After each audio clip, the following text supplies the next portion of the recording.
দুই নং সবক। বিসমিল্লাহির রহমানির রহিম। আল্লাহ পাকের নামে আরম্ভ, যিনি পরম দয়ালু, অতীব মেহেরবান। নাহমাদুহু ওয়া নুসাল্লি আলা রাসূলিহিল কারীম। আমাদের তামাম প্রশংসা আল্লাহ তাআলার জন্য এবং আমাদের দরুদ ও সালাম রাসূল কারীম সাল্লাল্লাহু আলাইহি ওয়াসাল্লামের প্রতি। 1 নম্বর শিখব নামাজে বিভিন্ন শব্দের অর্থ। সুবহানাকাল্লাহুম্মা অর্থাৎ আয় আল্লাহ, আমরা আপনার পবিত্রতা বর্ণনা করিতেছি। 2 নম্বরে শিখব একটি সুন্নত সম্পর্কে। গতকাল নামাজে দাঁড়ানোর সুন্নত সময়ের মধ্যে একটি সুন্নত এই ছিল যে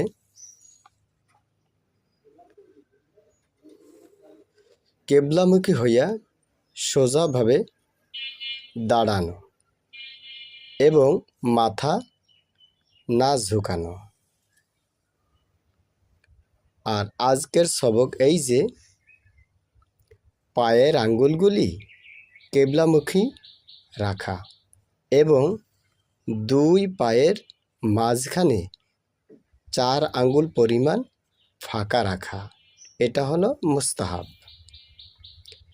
বন্ধুরা, 3 নম্বর শিখব একটি কবিরা গুনাহ সম্পর্কে। কবিরা গুনাহ বা বড় গুনাহ তওবা ছাড়া মাফ হয় না এবং এই ধরনের একটি গুনাহ দোজখে পৌঁছাবার জন্য যথেষ্ট। তবে আল্লাহ তাআলা দয়া করিলে তা ভিন্ন কথা।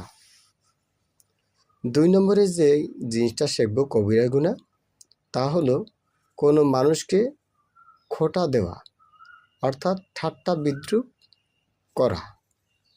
বন্ধুরা, এ পর্যায়ে গুনাহের ক্ষতিসমূহ সম্পর্কে অবগত হব। গুনাহের কারণে দুনিয়াবি একটি ক্ষতি এই হয় যে গুনাহের কুফলে রিজিক কমিয়ে যায়, অর্থাৎ রিজিকের বরকত চলিয়া যায়। বাস্তবে রিজিক বেশি দেখা গেলেও উহার উপকারিতা লোপ পায়, যেমন অসুখ বিসুখ, বিভিন্ন পেরেশানি এবং অপব্যয় ইত্যাদিতে খরচ হয়ে যায়। এবার আসুন ইবাদতে বন্দিগির উপকারিতা